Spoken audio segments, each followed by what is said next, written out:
Bientôt 14 h sur BFM TV. Bienvenue à vous si vous nous rejoignez. Bonjour à tous. Bonjour Benjamin. Bonjour Fanny. Bonjour à tous. À la une de l'actualité de ce samedi, dernier week-end de déplacement avant confinement, avec une tolérance jusqu'à lundi soir pour aller se confiner ou déposer ses enfants chez les grands-parents. De nombreux habitants des grandes villes partent se mettre au vert. Déplacements interrégionaux tolérés jusqu'à lundi soir, mais attention, des contrôles ont tout de même bien lieu ce week-end.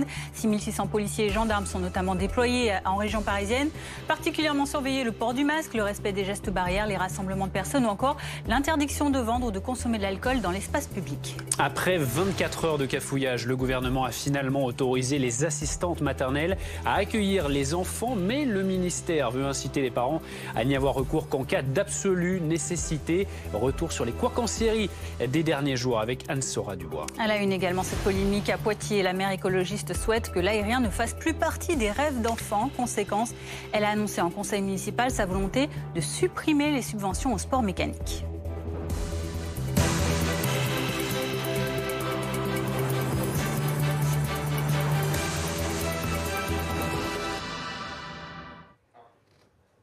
Une image à vous montrer pour commencer cette édition, alors qu'il y a une tolérance, vous le savez, pour que les Français puissent circuler ce week-end. Image regardée sur les quais de la gare à Bordeaux. Cette forte affluence, ces nombreux passagers d'un Paris-Toulouse partis ce matin, un peu après 8 heures de la gare Montparnasse. Le train était complet. 600 000 voyageurs sont attendus dans les TGV Inouï et Ouigo ce week-end. Et le temps du week-end de Pâques ou pour les 4 prochaines semaines de confinement national, beaucoup ont privilégié, vous l'avez vu, la côte atlantique. De nouveaux brassages de population sont-ils à risque dans ces régions d'accueil? La maire de Biarritz, concernée par les restrictions à partir d'aujourd'hui, compte sur la responsabilité de la population et sur les contrôles. Nous espérons que de toute façon, les gens seront respectueux des gestes barrières, qu'ils ne confondront pas confinement, possibilité d'être dans un cadre privilégié pour passer ces 4 semaines, avec des vacances et avec la fête sans limite. Donc nous avons la police municipale qui est bien sûr informée des mesures que nous allons prendre justement d'information mais également de répression. La préfecture également nous a à l'œil, si je puis dire, car nous ne souhaitons pas de débordement. Nous sommes à ce jour une des rares zones en France à être privilégiée, à savoir qu'il y a assez peu de cas contacts, enfin de taux d'incidence, même si le taux augmente depuis quelques jours. Et c'est vrai qu'il y a dans la population une incompréhension de ces mesures territorialisées. Un grand brassage est à prévoir pour ce week-end, une sorte d'exode pour certains. Alors les déplacements en ce week-end de Pâques représentent-ils un danger pour la suite? Élément de réponse avec Anne-Solène Tavernier. Parmi ces voyageurs, certains vont rejoindre les plages du Pays Basque. Pour le week-end de Pâques ou pour se confiner, ils quittent Paris où le taux d'incidence est de 531 pour 100 000 habitants. Direction les Pyrénées-Atlantiques où l'incidence est 6 fois moindre. Une arrivée de franciliens accueillie avec une certaine méfiance par les autorités locales. Nous espérons que de toute façon, les gens seront respectueux des gestes barrières, qu'ils ne confondront pas confinement, possibilité d'être dans un cadre privilégié pour passer ces 4 semaines, avec des vacances et avec la fête sans limite. Le danger, c'est bien le risque de propagation du Covid-19 dans ces zones qui vont recevoir tous ceux qui fuient les métropoles. D'un point de vue épidémiologique, le virus aime le brassage de population. Mais en pratique, l'exemple du printemps dernier montre que tout dépend du comportement adopté par ces exilés du confinement. Les gens qui se sont déplacés, en fait, ils se sont confinés. Et donc, ils avaient une vie sociale moins importante que ce qu'ils avaient quand ils étaient à Paris, pour faire simple. Et donc, si vous n'avez pas de contact, vous n'avez pas de contamination. Et donc, pour le virus, ça n'a pas eu la flambée que certains pouvaient craindre. Pour certains spécialistes, le dépeuplement annoncé de l'Île-de-France a au moins un effet bénéfique, celui de faire baisser la pression sur les hôpitaux et les services de réanimation. Stéphane Gaudry est avec nous, bonjour. Vous êtes professeur de médecine intensive réanimation à l'hôpital Avicenne de Bobigny en Seine-Saint-Denis. Ces déplacements, ces brassages de population tout ce week-end, est-ce que ça peut entraîner une augmentation des contaminations ? Non, je ne pense pas. C'est pas très important, c'est pas très grave. La seule chose, c'est que quand vous permettez aux gens de se déplacer, en effet, vous l'avez bien dit dans votre reportage, les gens après, lors de la première vague, ils s'étaient confinés à l'endroit où ils s'étaient déplacés. Or là, les mesures de restriction, et notamment qui ont été proposées ces derniers jours, elles vont permettre aux gens qui se sont déjà déplacés dans d'autres régions d'aller prendre l'apéro chez des copains, etc. Ce n'était pas le cas lors de la première vague où il y avait des restrictions beaucoup plus importantes. Donc c'est là-dessus qu'il va falloir faire attention et on attend bien sûr que c'est ce qui est proposé en tout cas, que nos concitoyens respectent parfaitement ce qu'il leur est proposé. Donc vous comprenez qu'il y ait cette tolérance pour ce week-end de Pâques ?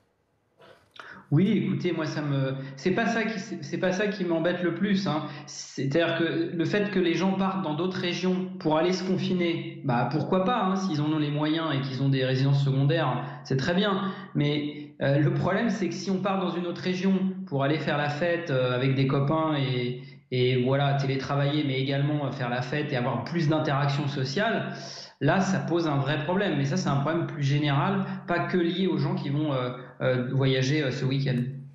Stéphane Gaudry, on va regarder ces chiffres, hein, les derniers en date de Santé publique France, avec plus de 46 600 nouveaux cas, 300 décès et 148 nouveaux patients admis en réanimation au cours des 24 dernières heures sur tout le territoire. Quelle est la situation, vous, dans votre service à Bobigny ?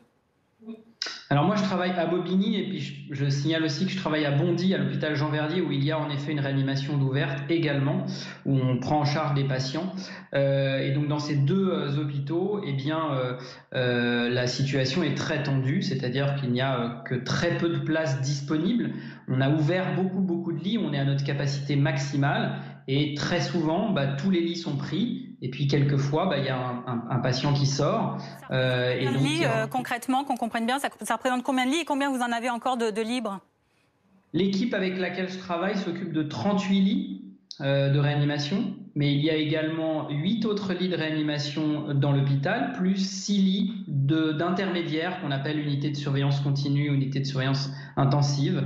Voilà, donc ça fait quand même une assiette une surface de lits de malades qui est très importante et qui est à peu près identique à celle qu'on avait lors de la première vague l'année dernière.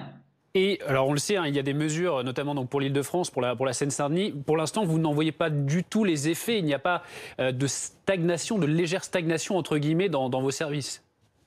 En tout cas, si on regarde les mesures qui ont été prises il y a maintenant un peu plus de 2 semaines, hein, puisqu'on nous a informé qu'en Île-de-France notamment, il y avait un confinement, ce qu'on a appelé un confinement, mais qu'on retardait quand même le couvre-feu à 19h. En tout cas, cette mesure-là, qui était difficile à comprendre, rappelez-vous, n'a abouti à absolument aucun résultat. C'est ça qu'il faut constater. D'ailleurs, on l'avait bien senti, puisqu'un grand nombre d'entre nous avaient dit on a plutôt l'impression d'un déconfinement que de mesures de confinement. Les gens n'étaient pas plus restreints dans leur vie sociale. Donc, en tout cas, les mesures d'il y a 2 semaines, elles ont été inefficaces, mais on pouvait s'y attendre. On espère que les mesures qui ont été prises là vont avoir une petite efficacité ou modérée au moins, pour permettre au moins d'arrêter cette progression de l'épidémie et de permettre qu'il y ait moins de patients qui arrivent en réanimation, parce que ces mesures-là, elles ne sont pas prises pour les soignants, hein, vous l'avez bien compris, c'est pris pour éviter les drames. Et le drame, c'est quand un malade arrive en réanimation. Bien sûr, c'est quand il meurt, mais l'arrivée en réanimation, c'est déjà un drame. Donc il faut éviter les arrivées en réanimation, parce qu'on en sort avec des séquelles quand on n'en sort pas mort. Alors, éviter d'arriver en réanimation, mais toutefois, Emmanuel Macron a promis 10 000 lits dans ses services de soins intensifs. Est-ce que vous pensez qu'on pourra les atteindre ? On peut toujours les atteindre, mais il faut savoir ce qu'on est prêt à accepter. Si on est prêt à accepter une baisse de la qualité des soins apportés, bien sûr, on peut très bien. C'est-à-dire qu'on peut très bien ouvrir des lits et puis dire que c'est des lits de réanimation et ne pas mettre des spécialistes de la réanimation et leur dire de faire le métier des réanimateurs. Mais excusez-moi, notre travail, c'est pas un truc qui s'apprend en quelques mois. Et malheureusement, nous, on n'est pas dans les capacités de se multiplier. Donc, on fait le maximum. On travaille on travaille entre 70 et 100 heures pour certains par semaine à l'hôpital. C'est ça notre présence actuellement. Donc, si vous voulez ouvrir des lits, c'est pas très compliqué. Il va falloir chercher d'autres personnes. Le président de la République en a parlé. Il a parlé notamment des étudiants en médecine, qu'on connaît bien, puisqu'ils sont dans nos services déjà. Je peux vous dire que si vous ouvrez des lits de réanimation qui sont juste chapeautés par des étudiants en médecine, ça va être compliqué. Donc, bien sûr, on peut dire qu'on ouvre des lits de réanimation, mais il faut le dire aussi, si on ouvre des lits de réanimation, c'est en diminuant la qualité des soins qu'on apporte à nos patients. Vous restez avec nous, Stéphane Gaudry. On va faire un point sur ce qui est autorisé et ce qui ne l'est pas ce week-end. Il est donc possible de circuler, vous l'avez bien compris, pour rejoindre son lieu de confinement ou pour déposer les enfants chez les grands-parents, mais pas pour aller fêter Pâques. C'est ce qu'a confirmé hier Jean-Baptiste Djebari. Il faut une attestation obligatoire avec motif dérogatoire. Pour les déplacements interrégionaux, il y aura donc une tolérance jusqu'à lundi soir. Et concernant les mesures renforcées, les départements à moins de 10 km, voire 30 km autour de son domicile, les commerces non essentiels fermés. Cela s'applique aujourd'hui toujours aux 19 départements déjà concernés. Et à partir de demain, donc 6 heures, cette mesure s'appliquera sur tout le territoire. 150 000 commerces vont donc devoir fermer boutique ce soir pour 4 semaines.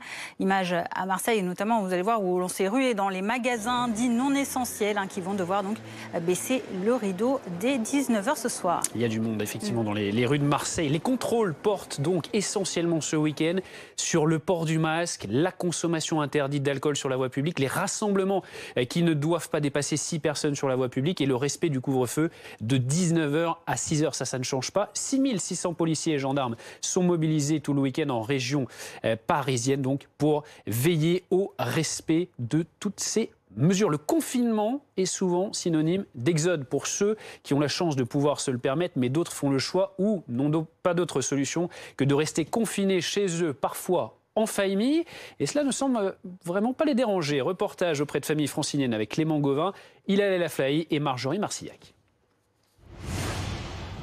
Des nouvelles restrictions, mais pas question pour Marine et son fils de quitter l'Île-de-France. La mère de famille estime largement suffisant le rayon de 10 km autorisé. On peut faire de la trottinette, on peut faire du roller, on peut marcher, on peut faire des jeux de société. Moi j'ai une grand-mère qui habite dans les Yvelines, on peut aller la voir, elle a un jardin. Franchement, je pense qu'on n'est pas les plus mal lotis. Situation similaire pour Déborah et ses enfants, qui profitent de leur jardin avec leurs amis. La mère de famille et son époux ont fait le choix de passer le confinement à la maison. On est content d'être avec nos enfants, donc voilà, on en profite. Même si là ils sont un peu excités, ils sont assez sympas quand même. Pour s'occuper de leurs enfants âgés de 3, 5 et 8 ans, les parents ont tout prévu. On est pas mal équipés, on a plein de jeux, de bandes dessinées, on a des cahiers de vacances, on a réaménagé leur chambre de jeu. Les enfants profitent du week-end pascal avant de reprendre une semaine de cours à la maison dès mardi. La salle à manger va alors se transformer en salle de cours. Donc là, les maîtresses, elles nous ont donné toutes les copies de tout. Et chaque jour, en fait, elles vont nous prévenir par mail de ce qu'ils vont devoir faire. Pour s'occuper de leurs enfants, y compris pendant les vacances scolaires, les parents ont dû se mettre d'accord sur leur congé. Monsieur prend une semaine, moi l'autre. École à la maison, là, par contre, on fait 2 jours lui, 2 jours moi. Donc chacun pose des congés payés pour pouvoir être à la maison avec les enfants, parce qu'on ne peut pas télétravailler. Une organisation familiale inhabituelle qui devrait durer 3 semaines minimum.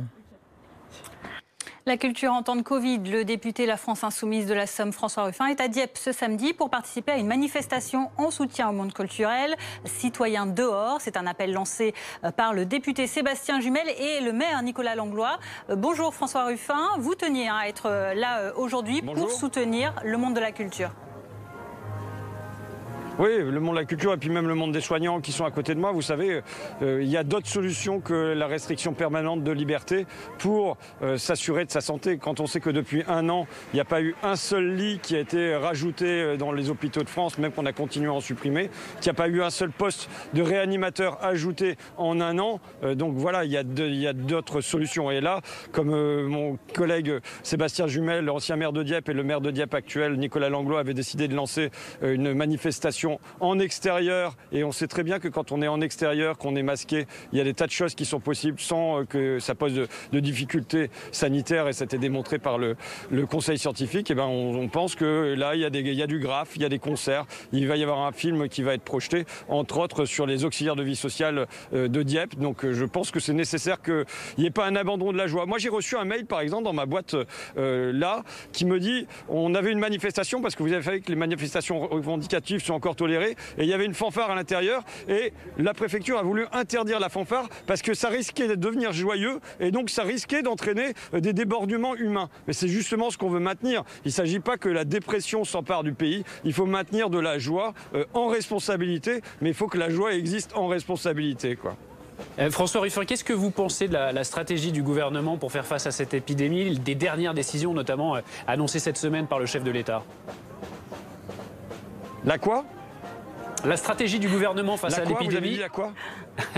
La stratégie, en tout cas, ce que le gouvernement expose comme sa stratégie. Non. Vous avez bien compris, François Ruffin. Vraiment, excusez-moi, mais stratégie et gouvernement, c'est un oxymore parfait.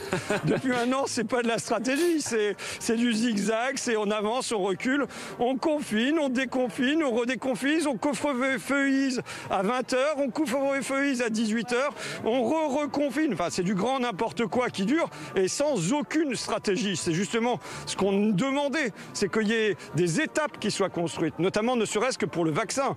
Moi, je redis, pour le vaccin, le gouvernement nous dit on va mettre 250 000 professionnels. On va pouvoir avoir les dentistes qui vont piquer, les pharmaciens vont pouvoir piquer, même les vétérinaires vont pouvoir piquer. Très bien. On va avoir des vaccinodromes géants. C'est génial. On va pouvoir ouvrir le week-end. Il n'y aura pas de jour férié. Ouais, mais les doses, vous avez pensé aux doses? Et on a un problème, c'est qu'on n'a pas les doses. Et le gouvernement ne se décide même pas à lever les brevets, demander la levée des brevets à l'Organisation mondiale du commerce. Donc là, en fait, on patine, on attend depuis des mois, simplement parce qu'on se refuse à mettre en place une industrie de guerre. Vous savez, le gouvernement nous avait dit qu'il fallait qu'on était en guerre, mais il y a un truc, les gens ils le sentent bien, quand il y a un couvre-feu à 18h, ça n'a pas existé pendant l'occupation. Le couvre-feu à 18h n'a pas existé pendant la guerre d'Algérie. Donc que quelque part, il y a un climat assez particulier, les gens le sentent bien, mais qu'en revanche, il n'y a pas, l'industrie, elle, n'est pas amenée à produire des vaccins. Alors que pendant la guerre, l'industrie a été amenée à produire des obus et ainsi de suite. Donc voilà, là, il n'y a pas de stratégie collective. Il y a juste des pressions sur les gens. On utilise le robinet des libertés. C'est la seule variable d'ajustement qui est utilisée. Et là, le dernier truc qu'il faudrait souligner, c'est quand même que... Oui, je disais pas de stratégie selon vous. Allez-y, on vous écoute. Ben non, aucune. C'est tellement patent, ça. Mais surtout, je veux dire, à un moment, on est joueur, mais on en a marre de jouer à Manu a dit.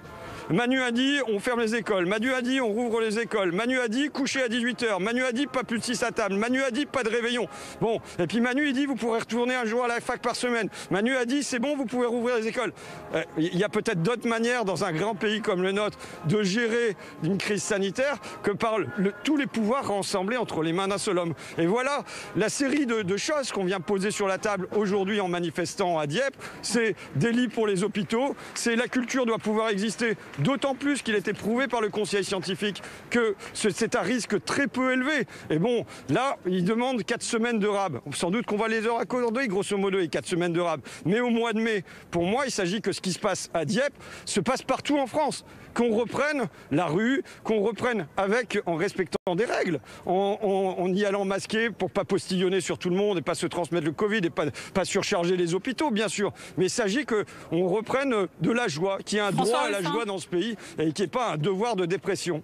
François Ruffin, à défaut de stratégie, que pensez-vous de la communication, en tout cas l'essai de communication des divers membres du gouvernement, notamment avec ces divers couacs ces derniers jours, et le dernier en date sur les assistantes maternelles. Que pensez-vous de la globalement de la communication de l'exécutif sur cette crise sanitaire?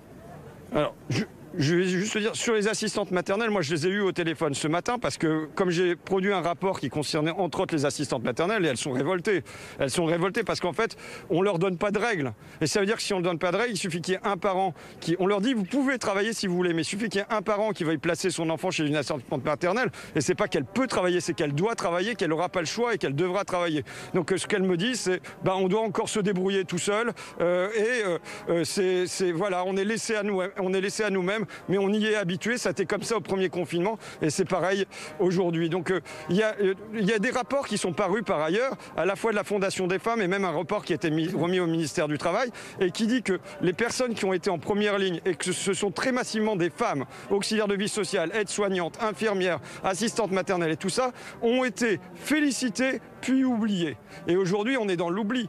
En quoi on a amélioré le statut des assistantes maternelles? Rien. En quoi on a amélioré le statut des accompagnantes d'enfants en situation de handicap? Rien. En quoi on a amélioré le statut des auxiliaires de vie sociale? Rien. Donc de la même manière qu'il y a 0 lit et 0 interne en plus dans les hôpitaux, il n'y a pas eu un bouleversement, alors qu'il faut se rappeler, il y a un an, les paroles très fortes du chef de l'État qui nous disait « Notre pays repose tout entier sur ces femmes et ces hommes que nos économies reconnaissent et rémunèrent si mal, et il faudra s'en rappeler. » Mais il semble avoir oublié. Merci beaucoup François Ruffin d'avoir été avec nous en direct cet après-midi sur BFM TV. On va reparler justement, effectivement, des assistantes maternelles qui pourront accueillir des enfants au cours des 3 prochaines semaines. Un premier message du gouvernement avait laissé entendre le contraire, mais les parents sont encouragés à éviter au maximum ce mode de garde. Olivier Véran a reconnu hier qu'il y avait eu un cafouillage de la part du gouvernement en louant sa faculté à reconnaître ses erreurs. Écoutez. C'est pas de l'impro. Par contre, on est capable d'ajuster et de corriger le tir. Et si, quand on nous dit ce que vous avez décidé là, c'est pas applicable, ou c'est pas clair, ou c'est pas possible, on disait tant pis, on va faire quand même, vous me diriez, est-ce que vous n'êtes pas un peu buté? Là, moi, je veux dire, c'est mieux si on fait tout bien d'emblée. Mais si à un moment donné, il y a un raté ou un truc à ajuster, je préfère qu'on soit capable de le dire et de reconnaître qu'effectivement, il y avait un truc à ajuster. Et sur les assistantes maternelles, c'est un exemple, sur l'attestation aussi. Anne-Sora Dubois du service politique de BFM TV est avec nous aujourd'hui. Bonjour Anne. Bonjour. Matignon a mis fin donc à ce nouveau couac gouvernemental. Oui, sans doute d'ailleurs cette reconnaissance d'un couac dans la bouche du ministre de la Santé, ça marche bien mieux que il n'y aura pas de mea culpa, on n'a pas fait d'erreur. C'est toujours beaucoup plus efficace politiquement, il n'y a aucun doute là-dessus. C'est un raisonnement un peu à tiroir qu'il y a eu, donc on vous refait un petit peu le fil. À l'origine, il était question de faire coïncider la situation des assistantes maternelles avec le reste du scolaire et du périscolaire. En clair, on ferme les crèches, on ferme les maternelles et on ferme les collèges et les lycées, donc les assistantes maternelles ne peuvent plus travailler. Sauf qu'entre-temps, a été portée à la connaissance du gouvernement, en tout cas a été rappelée à la connaissance du gouvernement, la question des personnels, ce qu'on appelle les personnels indispensables à la gestion de la crise sanitaire. En clair, les enfants de soignants, les enfants de gendarmes, les enfants de militaires et les enfants de policiers. Évidemment, ces professions continuent à travailler et ne sont pas en télétravail. Donc, il a été question évidemment à ce moment-là de chercher les solutions de garde pour les enfants de ces personnels. Donc on a ramené la question des assistantes maternelles dans la balance, puisque c'est la seule solution de garde, outre les nourrices, les nounous privées, qui restent pour ces parents-là. Donc on les a autorisés à travailler. Le problème évidemment, c'est qu'en les autorisant à travailler, on autorise aussi tous les autres parents qui pourraient avoir besoin de solutions de garde, et Dieu sait qu'il y en a, à faire appel aussi à ces assistantes maternelles pour leur confier à leurs enfants. Alors la solution qui a été trouvée par le gouvernement, c'est de dire d'accord, on autorise les assistantes maternelles à travailler. En revanche, on recommande aux parents, autres évidemment que les personnels indispensables à la gestion de la crise sanitaire, on recommande à ces parents, dans un esprit de responsabilité collective, de ne pas recourir à ce système de garde. En clair, on ne peut pas vous interdire, mais on cherche à vous en dissuader. En réalité, la vraie question, au-delà des personnels indispensables, encore une fois, à la gestion de la crise sanitaire, c'est bien sûr la question du télétravail qui est toujours sur la table. C'est que le gouvernement a choisi, pour ces 4 semaines de confinement, de fermer les écoles, mais en revanche, il n'a toujours aucun moyen de contraindre au télétravail, tout simplement parce que ça n'est pas légal. Et encore une fois, pour tous les autres parents qui ne sont pas forcément les personnels indispensables à la gestion de la crise sanitaire, tous ces parents se retrouvent chez eux à domicile avec parfois un employeur qui ne veut pas les autoriser au télétravail. On va se retrouver dans la même situation que lors du premier confinement et on comptera les points à l'issue. Merci beaucoup Anne. Et puis on reparle des vaccins. Les vaccinodromes continuent de voir le jour un peu partout en France. Le Parc OL, stade de foot de l'Olympique Lyonnais, va être transformé en vaccinodrome à partir d'aujourd'hui et pour ce week-end de Pâques, 9000 doses de vaccins seront injectées en 3 jours. Professeur Gaudry, vous êtes toujours avec nous. L'exécutif espère que le reconfinement annoncé mercroudi et la montée en charge de la campagne vaccinale permettront d'amorcer une décrue sur le front sanitaire. 6 semaines pour rouvrir le pays, a dit Emmanuel Macron. Est-ce qu'il peut gagner son pari, le chef de l'État ? Oui, écoutez, c'est envisageable. Ce qui est envisageable surtout, c'est d'y voir un petit peu plus clair d'ici 2-3 semaines pour voir un petit peu si les mesures qui ont été prises, bien que ce soit encore des mesures, encore une fois, très modérées par rapport à ce qui aurait pu être pris, pour voir l'efficacité en termes de diffusion de ce virus et en termes de surcharge du système de soins. De toute façon, on sait très bien que derrière tout ça, il y a l'espoir, et qui est totalement justifié, que la vaccination fasse son effet. Donc, bien entendu, l'association des deux va faire qu'on va sortir de cette affaire. Le problème, c'est dans combien de temps ? Il eût été plus raisonnable, je pense, mais ça, c'est mon point de vue en tant que médecin, de faire un confinement plus strict pour se permettre de redescendre sous les objectifs au niveau des objectifs que le président avait proposé, c'est-à-dire moins de 5000 contaminations par jour, de en plus faire un effort considérable sur la vaccination afin de sortir le plus vite de la crise et, comme M. Ruffin le disait tout à l'heure, aller vite revivre et s'amuser dans la rue. Merci beaucoup, professeur Stéphane Gaudry, pour ces paroles, on espère encourageantes. Professeur de médecine intensive en réanimation à l'hôpital Avicenne de Bobigny et Jean Verdier à Bondy, en Seine-Saint-Denis.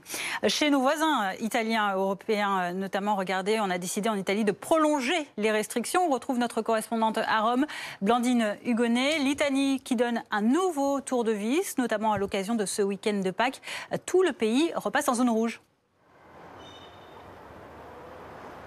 Oui, absolument. Le pays confiné nationalement pendant 3 jours jusqu'à lundi de Pâques. Donc, tout est fermé, tout est bloqué.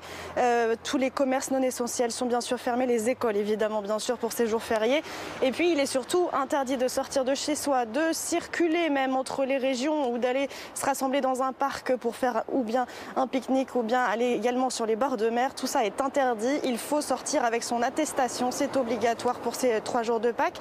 Alors, l'Italie est déjà confinée depuis un petit moment. En fait, ça fait depuis 3 semaines que les 2/3 des Italiens étaient déjà dans cette zone rouge. Mais le gouvernement a décidé de nationaliser ce confinement pour ces fêtes de Pâques, évidemment période de retrouvailles et de fêtes en famille, pour éviter les déplacements et les rassemblements sur ces 3 jours de fête. Évidemment, l'Italie est également en train de se battre contre cette 3e vague de contamination. Tour de vis aussi qui a été rajouté cette semaine par le gouvernement italien pour éviter cette circulation du virus et cette circulation des personnes. Donc, c'est un double test et une quarantaine obligatoire pour 5 jours d'isolement à chaque voyageur, étranger, européen ou italien aussi, qui arriverait sur le territoire jusqu'à mardi prochain. Merci beaucoup Blandine Hugonnet, la correspondante de BFM TV à Rome. Dans le reste de l'actualité, cette polémique après que la maire Europe Écologie Les Verts de Poitiers a coupé les subventions aux aéroclubs. L'aérien ne doit plus faire partie des rêves d'enfants, a avancé Léonore Monconduit lors du conseil municipal. Réaction de Jean-Baptiste Djebari sur Twitter. Fais de ta vie un rêve et d'un rêve une réalité, citant Saint-Exupéry, pilote, écrivain et humaniste, dit-il, loin de ses élucubrations autoritaires et moribondes. Retour sur cette polémique avec Clément Gauvin. Pour les passionnés d'aviation, c'est une injustice. Dans un email reçu il y a quelques jours, les 2 aéroclubs de la ville de Poitiers ont été informés qu'ils ne seraient plus soutenus financièrement par la municipalité, et ce, dès l'année prochaine. Suite à votre demande de subvention à la ville de Poitiers pour cette année 2021, je tiens à vous alerter que la ville ne compte pas vous soutenir. La mairie ne veut plus financer des loisirs motorisés utilisant de l'énergie fossile. Mardi dernier, lors du conseil municipal, la maire écologiste de Poitiers, Léonore Monconduit, a justifié ce choix. C'est pour ce genre de décision qu'on a été élu aussi, c'est pour re-questionner toutes nos politiques. L'aérien, c'est triste, mais ne doit plus faire partie des rêves d'enfants aujourd'hui. Une décision inattendue et injuste, estiment les aéroclubs. Car selon Jean-Luc Charon, président de la Fédération française d'aéronautique, des efforts sont faits pour aller vers une aviation plus verte. Nous avons commencé dans nos aéroclubs, je dis bien commencé, la transition énergétique prend un peu de temps, nous avons commencé à mettre en œuvre des avions électriques, mais il faut aider à aller vers ce monde décarboné et non pas condamner ceux qui portent les efforts pour réaliser ce monde décarboné. Sur Twitter, certains internautes s'insurgent de cette décision et mettent en avant le travail des aéroclubs avec l'association Rêve de Gosse qui offre des baptêmes de l'air à des enfants atteints de handicap. Le ministre des Transports, Jean-Baptiste Djebari, a lui aussi réagi. Sur Twitter, il cite l'écrivain et pilote Saint-Exupéry et parle d'élucubration autoritaire et moribonde. Un coup d'œil sur la météo tout de suite avec Sandra Larue. Votre météo avec Floa, leader français du paiement plusieurs fois pour les commerçants. Floa, simplifiez la banque pour faciliter la vie.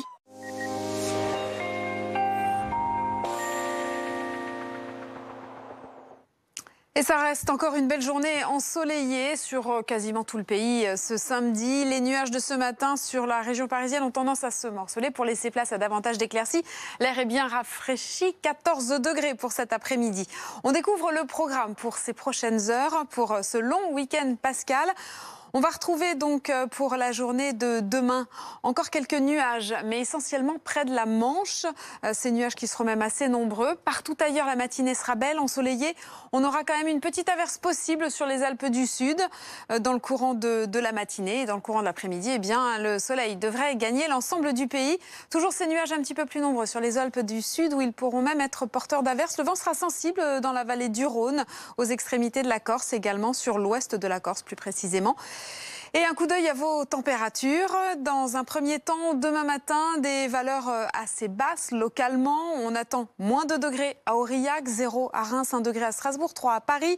Il fera 4 degrés à Lyon, 7 à Bordeaux, 12 degrés à Nice. Et dans le courant de l'après-midi, on pourra noter une légère hausse sur les régions du Nord. Ce sera bien temporaire, 11 degrés à Lille, 14 à Paris, jusqu'à 21 degrés à Perpignan. Un coup d'œil à votre lundi. Et là, c'est des conditions beaucoup plus hivernales qui arrivent par le Nord, avec même quelques flocons qui pourraient voltiger du côté des Ardennes.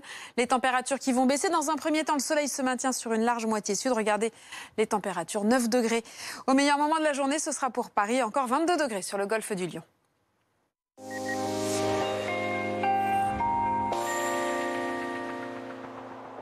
C'était votre météo avec Floa, leader français du paiement plusieurs fois pour les commerçants. Floa, simplifiez la banque pour faciliter la vie. À la une de l'actualité à 14h29 sur BFM TV, toute la France confinée dès 19h. Ce soir est donc l'occasion de derniers déplacements. Profitez-en. Attention tout de même, les autorités annoncent une certaine tolérance dans les déplacements interrégionaux jusqu'à lundi. Mais des contrôles seront tout de même menés ce week-end, notamment pour le respect des gestes barrières ou encore la vente et la consommation d'alcool désormais interdite sur la voie publique. Beaucoup d'habitants des grandes villes vont se mettre au vert. Faut-il s'inquiéter de ces déplacements massifs? Y a-t-il un risque d'explosion des contaminations? Nous en parlerons avec nos invités dans ce journal. Les autotests disponibles dès le 12 avril prochain dans les pharmacies. C'est l'annonce d'Olivier Véran, interviewé hier par le média Brut. Un nouvel outil de dépistage dans l'arsenal sanitaire des autorités. Pas de vente, en revanche, prévue pour l'instant dans les supermarchés.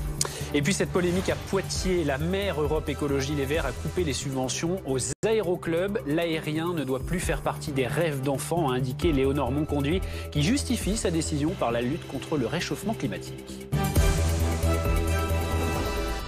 Le grand départ, c'est donc ce week-end, que ce soit pour profiter des fêtes de Pâques ou encore choisir un lieu de confinement pour les 4 prochaines semaines. Ce sont 600 000 voyageurs qui prendront le train ce week-end. Depuis l'annonce mercredi d'Emmanuel Macron, vous le voyez, la généralisation à tout l'Hexagone d'un confinement allégé, eh bien, il s'est réservé quelques 300 000 billets de train. Des départs, notamment vers l'ouest et la côte atlantique. Anne-Sophie Varmont, vous êtes devant le Grand Hôtel de Biscarrosse dans les Landes. Les arrivants sont-ils nombreux sur place ? Écoutez, pour prendre le seul exemple de ce grand hôtel que vous voyez juste derrière moi, eh bien, il est complet pour ce soir, cet hôtel. Et en fait, eh bien, c'est ce que nous disaient globalement beaucoup de gens que nous avons appelés ici. Ils nous disaient qu'il y avait quand même beaucoup d'arrivées, notamment par exemple eh bien, le gérant de l'épicerie à Bordeaux. Alors imaginez, c'est quand même à plusieurs kilomètres de Biscarrosse. Eh bien, lui nous disait qu'il voyait tellement de flux qu'il avait bien compris en fait qu'il y avait beaucoup de gens qui arrivaient sur la côte. Alors vous parliez de ces arrivées, 600 000 personnes, c'est quand même quelque chose à mettre en perspective parce que normalement un week-end de Pâques traditionnel, par exemple en 2019, eh bien c'est 2 millions de personnes qui viennent pour ce week-end de Pâques. Mais c'est vrai que du coup ça fait quand même un afflux, mais sur ce seul week-end. Parce que par contre au niveau des gîtes, nous avons appelé beaucoup de gîtes, eh bien eux, ils nous disaient qu'ils n'avaient pas forcément de réservation, mais au contraire des annulations. Parce qu'en fait les hôtels, eh bien les gens ils viennent pour une nuit, voire 2 nuits, 3 nuits. Mais par contre au niveau des gîtes, c'est des réservations d'une semaine. Et là ce que nous disaient les gérants des gîtes, eh bien c'est que les gens, en fait ils venaient pendant ce week-end, on va dire de tolérance. Mais ensuite, ils ne venaient pas pour la semaine, ils repartaient dès lundi. Donc vous voyez, tout ça est quand même un peu à mitiger. Oui, du monde pour ce week-end, mais à partir de mardi, a priori, ça va vraiment se calmer. Merci beaucoup Anne-Sophie Varmont sous ce beau ciel bleu de Biscarrosse avec Nicolas Planck. On ne l'envie pas du tout. C'est la foule des grands jours dans les gares du littoral atlantique. Regardez ces images des quais de la gare de Bordeaux-Saint-Jean à la sortie ce matin d'un train Paris-Toulouse, un train bondé qui se déverse. 600 000 voyageurs ont réservé un TGV Inouï ou Ouigo ce week-end. Et certains élus de ces zones d'accueil voient ces arrivées massives comme une source possible de nouvelles contaminations. En Bretagne, c'est le cas du maire de Saint-Malo. Depuis plusieurs semaines, notre ville a tendance à se remplir dès qu'il y a quelques jours de congé, dès qu'il y a un week-end. Je comprends cela, je comprends que quand on habite un petit appartement dans une grande ville et qu'on doit s'enfermer dans ce logement, si on a une possibilité d'accueil dans une ville plus littorale, plus agréable au niveau de son attrait, eh bien je comprends que les gens viennent, mais il faut vraiment que nous fassions attention à respecter les règles édictées par le gouvernement, parce que si notre situation à Saint-Malo est restée à peu près stable jusqu'à ces dernières semaines, elle peut se renverser du jour au lendemain. On a bien vu des augmentations des indices de contamination ces derniers jours, et il faut vraiment que nous fassions très attention. Bonjour professeur Christian Rabot, merci d'être avec nous. Vous êtes infectiologue au CHRU de Nancy. Brassage de population, déplacement massif en ce week-end de Pâques. Est-ce qu'il faut craindre un risque de flambée de l'épidémie?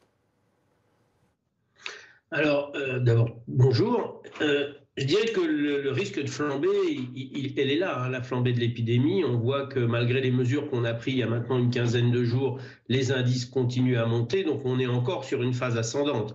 Il est sûr que tout élément qui favorise le brassage va potentiellement accélérer encore un petit peu les choses, et on aurait pu, autour de ce week-end de Pâques, où on savait, comme on l'a fait au moment des fêtes de Noël, que les brassages allaient éventuellement augmenter, être peut-être plus informatif auprès des gens, plus les mettre en garde contre les voyages, les rencontres qui vont majorer le risque de voir le virus trouver, entre guillemets, de nouvelles victimes pour se développer. On a trop ouvert les vannes, là, selon vous? Là, on sent qu'effectivement, il y a un besoin de dernière bouffée d'oxygène avant des mesures un peu plus contraintes, avec en plus cette fermeture des écoles. Et ces mélanges, même peu importants en termes de temps, mais on a vu autour du carnaval à Dunkerque, on a vu à Marseille quand il y a eu des échanges importants, on voit que 15 jours après, l'incidence augmente. Donc on peut se dire que dans 15 jours, là encore, l'incidence va augmenter alors qu'elle est déjà très très haute. C'est en cela que quelque part, je faisais partie de ceux qui pensaient que tant qu'à prendre des mesures, il fallait qu'elles soient encore plus fortes que l'augmentation, certes, qui a été faite avec cette fermeture des écoles, mais qui, à mon sens, va rester potentiellement insuffisante pour franchir le cap jusqu'à ce que la vaccination nous sorte de cette triste difficulté. Des restrictions encore insuffisantes selon vous. Quelle est la situation au CHRU de Nancy? Vous disiez que vous ne constatiez pas, malgré les mesures de ces dernières semaines, de baisse, en tout cas de stabilisation des courbes. On est toujours sur une situation critique. Quel est l'état précisément dans votre hôpital? Alors très clairement, en population, on voit que l'incidence continue à augmenter. On a franchi la barre des 300 pour 100 000, donc le virus circule plus en communauté. Et l'hôpital, on sait qu'il faut 15 jours, 3 semaines pour en sentir effectivement les conséquences, est déjà plein. On a 66 lits de réanimation normalement au CHRU de Nancy. Aujourd'hui, on a 66 patients Covid. Donc ça veut dire que tous nos lits habituels sont occupés par des patients Covid. Il a bien sûr fallu créer d'autres lits pour les autres patients qui souffrent d'autres pathologies. Et par suite, nos efforts sont concentrés sur la Covid et sur ces quelques autres patients au détriment de ce que nous faisons d'habitude, d'où les niveaux de déprogrammation qui continuent à s'accentuer jour après jour et qui font perdre du temps aux patients non Covid qui nécessitent des prises en charge. Quel niveau de déprogrammation, justement, vous en êtes à combien de pourcentage de déprogrammation de vos opérations ? Alors, on était déjà, depuis la deuxième vague, pour des raisons qu'on n'explique pas, sur le sud du département 54, resté à des niveaux élevés, autour de 50% de déprogrammation au CHRU, et là, on va atteindre les 70% de déprogrammation. Donc, ça fait beaucoup de gens qui prennent du retard dans leur prise en charge. Vous êtes inquiet pour la suite ? Je suis inquiet dans la mesure où, effectivement, les mesures prises il y a 15 jours n'ont pas démontré leur efficacité là où elles ont été prises, dans les 16 premiers départements, où on voit, si on prend la Seine-Saint-Denis, si on prend le Val d'Oise, si on prend Paris, que malgré ces mesures, l'incidence continue encore aujourd'hui à augmenter. On voit que chez nous, où ces mesures n'étaient pas en place, les choses ont continué à augmenter. Je crains que la seule fermeture des écoles ne soit pas un phénomène suffisant pour casser la courbe. Si, comme le dit Olivier Véran, l'incidence doit augmenter encore une dizaine de jours et que l'hôpital, les 15 jours qui suivent, doit encore subir une augmentation, ça fait pratiquement jusqu'à la fin du mois d'avril. On est à plus de 5000 lits aujourd'hui, on sera à plus de 7000 lits à ce moment-là à la fin du mois d'avril et ça deviendra très difficile pas seulement pour l'hôpital, mais pour les patients non Covid que l'hôpital ne parvient pas à prendre en charge correctement. Merci, vous restez avec nous, professeur Rabault. On va continuer de parler de cette situation sanitaire. Désormais, ce sont 19 départements, c'était 19 départements qui étaient concernés et désormais toute la France soumise à des mesures de freinage de l'épidémie.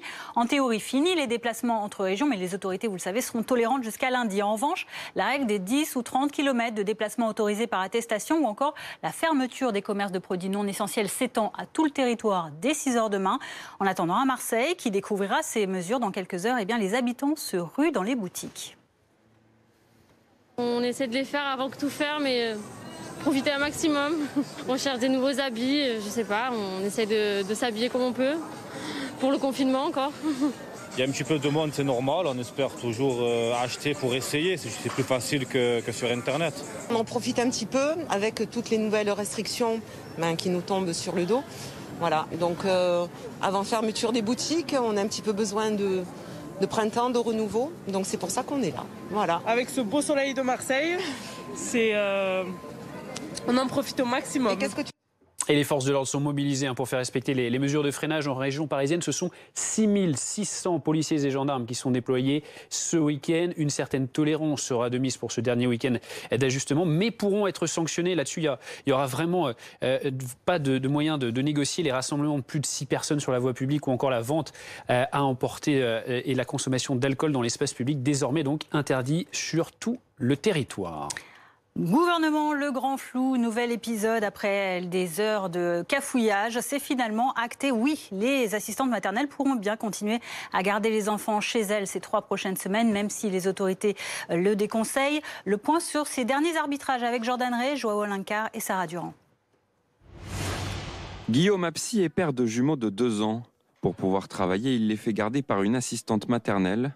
Surpris dans un premier temps par la décision du gouvernement d'interdire les parents de faire appel à cette aide, il est finalement soulagé car ce sera possible. Donc nous, à titre personnel de famille, gros soulagement de pouvoir se dire que voilà, même pendant la période-là, les 3-4 semaines qui arrivent, on va pouvoir continuer à travailler normalement, tout en respectant toutes les autres contraintes, mais au moins de pouvoir continuer à travailler. La décision est tombée hier en fin d'après-midi à l'issue d'une réunion entre l'exécutif et les syndicats. Les assistantes maternelles peuvent continuer de travailler. Celles qui ne souhaitent pas le faire pourront bénéficier du chômage partiel. Une mesure qui vient mettre fin à l'imbroglio et redonne le sourire au secteur, comme l'explique Stéphane Fustek, délégué CGT du service à la personne. C'est quand même un soulagement parce que une impossibilité totale pour les assistantes maternelles d'accueillir des enfants aurait eu des conséquences extrêmement importantes, tant pour elles que pour les parents employeurs. Ce vendredi soir, le ministre de la Santé, Olivier Véran, a admis dans une interview aux Médias Bruts un raté sur cette thématique. C'est mieux si on fait tout bien d'emblée. Mais si à un moment donné, il y a un raté ou un truc à ajuster, je préfère qu'on soit capable de le dire et de reconnaître qu'effectivement, il y avait un truc à ajuster. Et sur les assistantes maternelles, c'est un exemple, sur l'attestation aussi. Pour freiner la circulation du virus, le gouvernement recommande cependant aux parents de ne pas recourir à ce système de garde, sauf en cas d'absolue nécessité. On en vient à présent à ce nouvel outil de l'arsenal de dépistage du Covid-19. Les autotests seront disponibles le 12 avril en pharmacie, annonce d'Olivier Véran hier aux Médias Bruts. Des tests qui, s'ils sont positifs, devront être confirmés par un test PCR. Malgré la possibilité évoquée par Jérôme Salomon mi-mars, ces autotests ne seront en revanche pas vendus en grande surface. Avant d'en parler dans un instant avec le professeur Rabault, les détails avec Emeline Darcourt et Juliane Roland. Ils arrivent, mais ils ont pris du retard. Les autotests étaient attendus en France mi-mars. Le directeur de la Santé évoquait à cette période leur arrivée imminente. Le 16 mars, la Haute Autorité de Santé rendait un avis favorable, estimant utiles ces autotests, notamment dans la sphère privée, par exemple, avant une rencontre avec des proches. Pourtant, il faudra attendre jusqu'au 12 avril pour en disposer et on ne les trouvera qu'en pharmacie, pas en grande surface, contrairement à l'Allemagne, par exemple. Un choix que défend le ministre de la Santé. C'est quand même 3 cm de gros coton-tige qu'il faut mettre dans le nez. Ensuite, il faut manipuler un produit, des gouttes, arriver à avoir une lecture. Donc, c'est un produit de santé, donc c'est vendu en pharmacie. L'avantage des pharmacies, c'est qu'il y en a près de 20 000. C'est qu'elles sont ouvertes quasiment tous les jours et qu'on en trouve partout. Pharmacie ou supermarché, ce qui compte, c'est que l'utilisation de ces autotests soit bien expliquée. Le fait d'être commercialisé dans une pharmacie permet aussi aux pharmaciens de donner un certain nombre de conseils. On peut envisager peut-être dans un premier temps que ça soit en pharmacie, justement pour que la population connaisse ce test, savent s'en servir, puis très rapidement, on puisse l'étendre à une possibilité d'achat en grande surface. Mais à nouveau, ce qu'il faut, c'est que ces autotests arrivent rapidement et qu'on explique à la population les conditions d'utilisation et leur intérêt. Un autotest positif doit conduire à l'isolement de la personne testée. Il est recommandé de confirmer par un PCR ce test pour que l'accompagnement du patient et la recherche de cas contacts se déclenchent. Professeur Christian Rabaud, vous êtes toujours avec nous. Ces autotests disponibles en pharmacie à partir du 12 avril, est-ce que vous pensez que ça va pouvoir aider justement à stabiliser cette courbe des contaminations de manière significative ? Je crois que c'est un élément supplémentaire qu'il faut voir de façon assez positive. Si on reprend, on parlait de la période de Pâques qui nous concerne aujourd'hui, on reprend la période de Noël. Avant la période de Noël, beaucoup de gens ont augmenté considérablement le nombre de tests réalisés. La politique du tracé et du isolé restait avec les difficultés qu'on sait. Pour autant, le simple fait que les gens aient beaucoup plus dépisté amène un certain nombre d'entre eux à s'auto-isoler, à éviter d'exposer d'autres personnes. Ça marche. À partir du moment où les gens peuvent se dépister de la façon la plus simple possible et en tirer une information, je pense que c'est un élément positif. Des gens peuvent contaminer d'autres personnes simplement par ignorance de leur état, la complexité d'aller dans le centre, même si aujourd'hui tout est assez facile. Donc je pense que c'est vraiment quelque chose, un plus, qui doit apporter des éléments supplémentaires pour nous permettre de maîtriser cette épidémie. Je le vois comme une bonne nouvelle en tout cas. Et puis il y a aussi ces vaccinodromes, après le Vélodrome à Marseille et avant le Stade de France à Saint-Denis. Regardez une image d'un centre de vaccination géant à Lyon. Il s'installe tout ce week-end de Pâques au Groupama Stadium, le stade de l'Olympique lyonnais. 7 000 à 9 000 vaccinations doivent y être réalisées. Oui, cela concerne les 18 à 69 ans souffrant de comorbidité. Les personnes de plus de 70 ans également peuvent s'y inscrire. Le gouvernement a annoncé l'ouverture prochaine de 38 vaccinodromes similaires, ouverts 7 jours sur 7 partout en France. Avec le spectre d'un certificat vaccinal sanitaire, en tout cas en Europe, ces prochains mois, et un retour à la vie quasi normale cet été. Ce n'est pas encore le cas en tout cas, mais en France, les personnes qui ont déjà été vaccinées sont pour l'instant soumises aux mêmes règles que les autres Français. Et pour le moment, ils le comprennent. Jérémy Charrier avec Sébastien Savoie. Être vacciné n'est pas pour autant signe de liberté lorsqu'il s'agit des gestes barrières et des restrictions. Et Jean-Paul Neumayer, vacciné depuis 4 semaines, l'a bien compris. On s'aperçoit que il n'y a pas de règles bien définies. Chacun a sa petite notion de la vaccination et de la maladie. Donc, soyons comme tout le monde, on fait attention malgré le fait qu'on ait été vacciné. Marc, 62 ans, également vacciné, partage cet avis, mais émet quelques nuances. Pour l'instant, comme cette mesure, la vaccination n'est pas proposée à tout le monde. Donc, pour l'instant, je trouve ça normal. Après, une fois que tout le monde aura eu la proposition du vaccin, là, je changerai d'opinion. Le médecin généraliste Jean-Paul Hamon confirme d'ailleurs ce raisonnement. Je pense que c'est raisonnable de leur demander de continuer à respecter les gestes barrières parce qu'on n'est pas certain qu'ils ne transmettent pas le virus. Même si l'étude israélienne montrerait qu'il y a moins de risques de transmettre le virus quand on est vacciné, on n'est pas certain à 100% d'une absence de transmission du virus. Malgré la vaccination, gare aussi au relâchement, car la protection optimale n'intervient qu'après un délai de 15 jours suivant l'administration de la seconde dose, selon l'Agence européenne du médicament. Et puis il y a le vaccin AstraZeneca. 7 personnes ayant reçu le vaccin AstraZeneca sont décédées de caillots sanguins au Royaume-Uni, sur un total de 30 cas identifiés jusqu'ici et sur un total, il faut bien le rappeler, de 18,1 millions de doses administrées donc au total. Professeur Christian Rabaud, qu'est-ce que ça vous inspire, ces nouvelles données concernant ce vaccin AstraZeneca? On précise aussi qu'il y a eu 3 cas de thrombose récemment en France, dont 2 décès. Non, c'est bien sûr un signal qu'il faut considérer avec beaucoup de sérieux. Pour autant, dans l'état actuel des choses, de dire, en Angleterre, le vaccin a été très largement utilisé, permet à l'ensemble de la population et à l'Angleterre d'envisager la suite de l'épidémie différemment. Donc il y a un intérêt majeur de santé publique à utiliser ce vaccin qui aujourd'hui fait partie des rares vaccins dont on dispose, même si beaucoup d'autres sont attendus. Pour le moment, on n'en a que 3, dont celui-là. Il y a potentiellement donc ce signal qu'il faut étudier. causalité n'est jamais complètement certaine. Pour autant, sur les éléments qu'on a pu voir, on voit que si ce genre de problème apparaît, c'est plutôt dans des populations plus jeunes, d'où la restriction qui a été faite de réserver aujourd'hui ce vaccin aux plus de 55 ans. Je pense qu'il faut faire preuve de cette adaptabilité tout en ne cassant pas une campagne vaccinale dont on a absolument besoin puisque c'est pour nous l'issue de la crise. Merci beaucoup, professeur Christian Rabaud, d'avoir répondu à nos questions en direct cet après-midi sur BFM TV. Je le rappelle, vous êtes infectiologue au CHRU de Nancy. Jean Castex et Gérald Darmanin sont sur le terrain sanitaire ce samedi encore. Le Premier ministre et le ministre de l'Intérieur sont en Dordogne. Ils ont débuté leur déplacement au centre hospitalier de Périgueux. Jean Castex a notamment échangé avec un médecin à la retraite qui est venu donner un coup de main. Je vois beaucoup de gens comme vous qui ont décidé de dire je donne un coup de main. C'est très bien. C'est ça la France aussi. Oui, absolument. Il y a des gens qui vous faites et puis il y a des gens qui agissent. Oui, mais écoutez, il faut bien, c'est normal. On peut faire les deux aussi. On peut aussi faire les deux. Oui, tout à fait. C'est pas incompatible. Voilà donc pour cette séquence, ces échanges entre Jean Castex et notamment ce médecin à la retraite à Périgueux. Le week-end de Pâques débute aujourd'hui, une fête religieuse importante pour les 32% de Français qui se disent catholiques et qui, contrairement à l'an dernier, pourra cette fois être célébrés dans le respect bien sûr des gestes barrières. Maël Becker-Granier et Nicolas Repère ont pu rencontrer des croyants à Paris.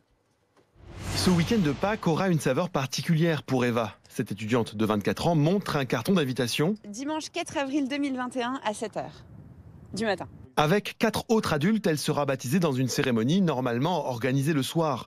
Mais ce n'est pas le plus important, assure la jeune femme. Déjà, on était très soulagés de pouvoir faire les célébrations. C'est vrai que l'année dernière, c'était très dur. Du coup, on espérait que l'État soit plus compréhensif cette année. Donc ça, c'est vraiment une grande chance. Surtout après une période compliquée. Ça a été une année très pénible, en fait, pour des raisons d'études essentiellement. J'ai passé mon temps à travailler toute seule dans ma chambre, etc. Et depuis la perspective du baptême, depuis 3 semaines, je ne cesse d'y penser. Je suis vraiment très heureuse. La cérémonie et la messe qui suivra seront célébrées par le père Denis Metzinger, le curé de l'église Saint-Étienne-du-Mont à Paris, avec toutes les précautions nécessaires. Donc à l'entrée, à chaque porte de l'église, on a du gel à disposition des paroissiens. Personne ne touche à rien. Il suffit d'appuyer sur la pédale. Les rangs donc en file indienne et un rang sur 2 est condamné. Des mesures sanitaires indispensables pour accueillir les croyants cette année. L'année dernière, les cérémonies ont eu lieu, mais sans fidèles, ce qui pour nous prêtres est très frustrant. Cette fois-ci, on a l'impression d'une résurrection, parce que ça y est, l'église se remplit, ça y est, les gens viennent, et tout le monde est content, donc ça c'est très important. Le prêtre s'attend cependant à voir un peu moins de fidèles. Il constate qu'un certain nombre de ses paroissiens ont quitté Paris à l'annonce des nouvelles mesures de restriction. Et dans ce contexte sanitaire, cette lueur d'espoir outre-Atlantique, une levée de rideau hier sous les applaudissements, c'était à New York. Les salles de spectacle fermées depuis 1 an ont pu rouvrir enfin à Broadway, certaines avec jauge et protocole sanitaire. Mais tout de même, vu de France, il faut bien le dire, ça fait rêver. Marie Gentric avec Jordan Ray. Fermé depuis le 22 mars 2020, ce cabaret new-yorkais a pu rouvrir ses portes hier pour le plus grand bonheur des spectateurs. Je suis ravie d'être ici à nouveau. Ça me fait bizarre, je regarde autour de moi. Je n'arrive pas à croire que nous sommes de retour. C'est magnifique, c'est un cadeau. Mais aussi des artistes comme Michael Longoria. Je suis prudemment optimiste. Nous devons commencer à faire des petits pas pour essayer de retrouver un peu de normalité.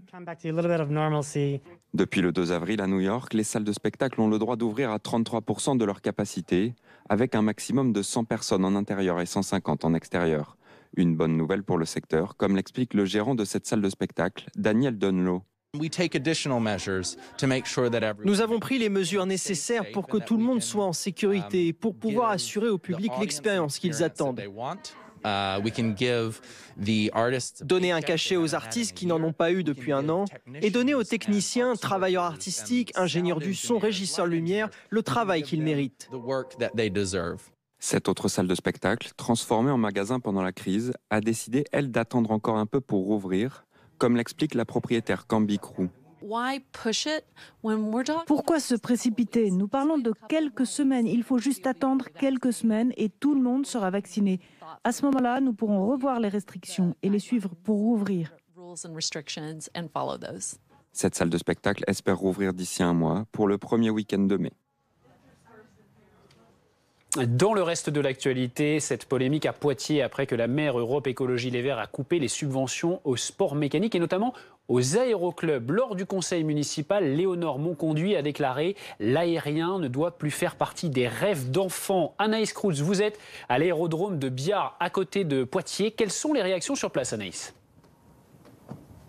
Eh bien, je me tourne directement vers Jean-Pierre Labrousse, qui est l'un des trésoriers de cet aéroclub du Poitou. Comment vous avez réagi à cette phrase de la maire de Poitiers, l'aérien ne doit plus faire partie des rêves d'enfants? C'est triste parce que je pense que les rêves doivent faire partie de notre vie de tous les jours. C'est ce qui fait avancer l'humanité. Aujourd'hui, on parle beaucoup d'espace, mais Saint-Exupéry, en son temps, avec Le Petit Prince, avait fait rêver tout le monde. Donc c'est une réaction, c'est très attristement.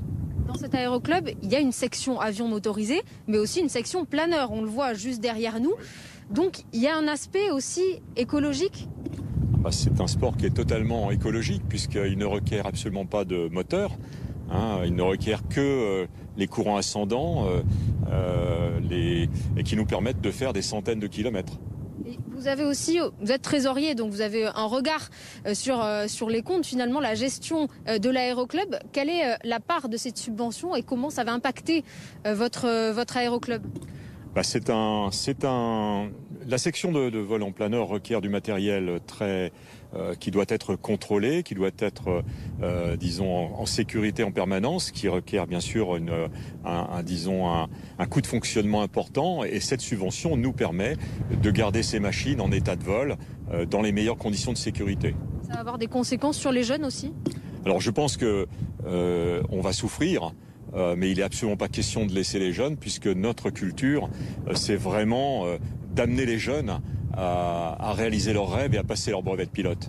Merci beaucoup. La mairie l'a donc annoncé par mail il y a une quinzaine de jours. Les subventions pour cette année seront réduites de moitié pour ces deux aéroclubs de Poitiers avant d'être totalement supprimées l'année prochaine. À Biard, en direct, Anaïs Krouz avec Alexia Ferré. Merci beaucoup. C'est donc le dernier week-end, vous l'avez compris, de déplacement avant d'être confiné sur tout le territoire français. Restez avec nous dans un instant. Nous reviendrons sur cette tolérance promise par les autorités jusqu'à lundi soir dans les déplacements interrégionaux qui sont pourtant en théorie interdits dès demain 6h. L'occasion en tout cas pour de nombreux Français de derniers déplacements pour fêter Pâques ou encore pour aller se confiner ces prochaines semaines au vert. A tout de suite. Votre météo avec Floa, leader français du paiement en plusieurs fois pour les commerçants. Floa, simplifiez la banque pour faciliter la vie.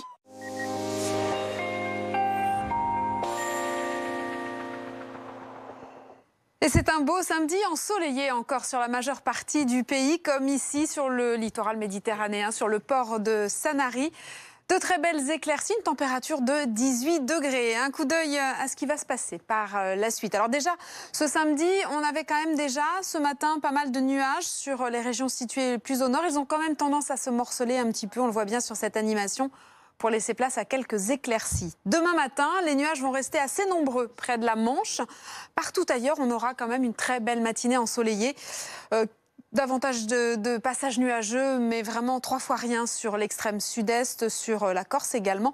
Une petite averse possible sur les Alpes du Sud. Dans le courant de l'après-midi, les nuages près de la Manche devraient se morceler.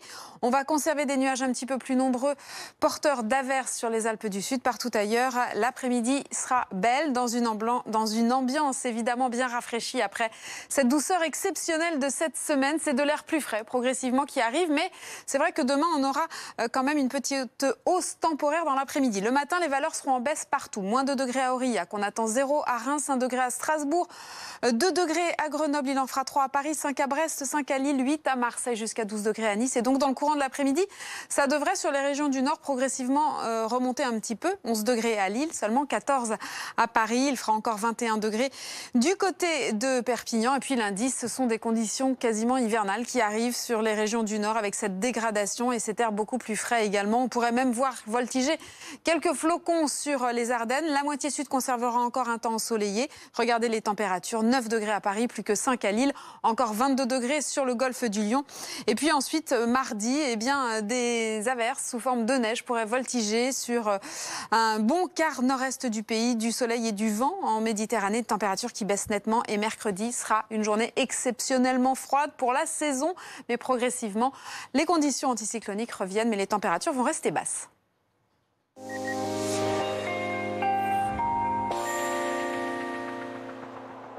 C'était votre météo avec Floa, leader français du paiement en plusieurs fois pour les commerçants. Floa, simplifiez la banque pour faciliter la vie. Autohéros, achetez votre voiture d'occasion facilement en ligne. Découvrez une sélection de voitures garanties. Parcourez l'offre en détail et visitez l'intérieur comme si vous y étiez. Convaincu? Vous commandez. Autohéros livre gratuitement. Et vous êtes couvert avec le retour sans frais sous 14 jours. Autohéros, achetez votre voiture facilement en ligne. Ice Viking, pêcheur du Grand Nord, ce soir à 21h05 sur RMC Découverte. Pourquoi toujours produire du neuf quand on peut faire du neuf avec du vieux? Choisir son assurance auto à la Maïf, c'est choisir de lutter contre le gaspillage. Maïf, assureur militant.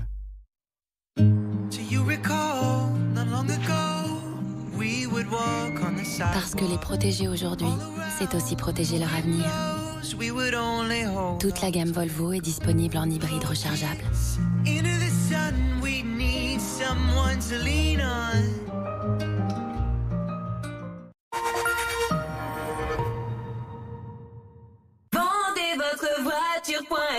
Combien vaut votre voiture? Entrez simplement les informations de votre voiture sur vendezvotrevoiture.fr et recevez le prix de vente en ligne.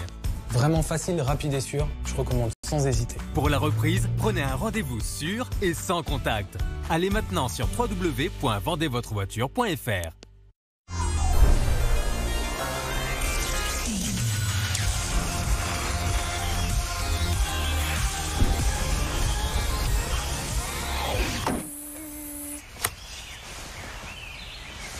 Et voilà.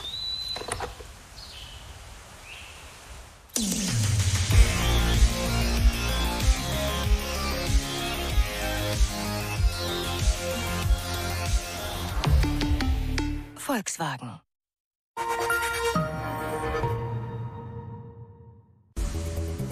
Merci beaucoup d'être avec nous sur BFM TV à la une du journal de 15h.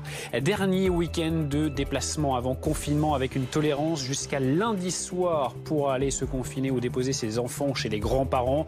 De nombreux habitants des grandes villes partent se mettre au vert. Attention tout de même à ces contrôles qui auront lieu ce week-end. 6600 policiers et gendarmes sont notamment déployés en région parisienne, particulièrement surveiller le respect des gestes barrières, celui des rassemblements ou encore l'interdiction de consommer ou de vendre de l'alcool dans l'espace public.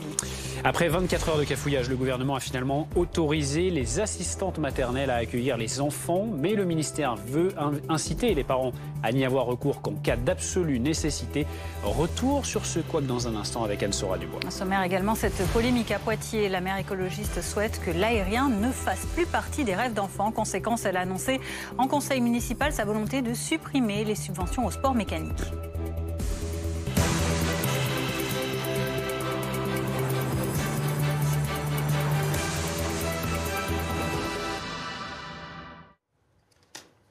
C'est un week-end de déplacement. Regardez la preuve en images. Alors qu'il y a une tolérance pour que les Français puissent circuler ce week-end, images sur les quais de la gare. À Bordeaux, cette forte affluence, ces nombreux passagers d'un Paris-Toulouse partis ce matin, un peu après 8 heures de la gare Montparnasse. Le train était complet. 600 000 voyageurs sont attendus dans les TGV Inouï et Ouigo sur tout le week-end.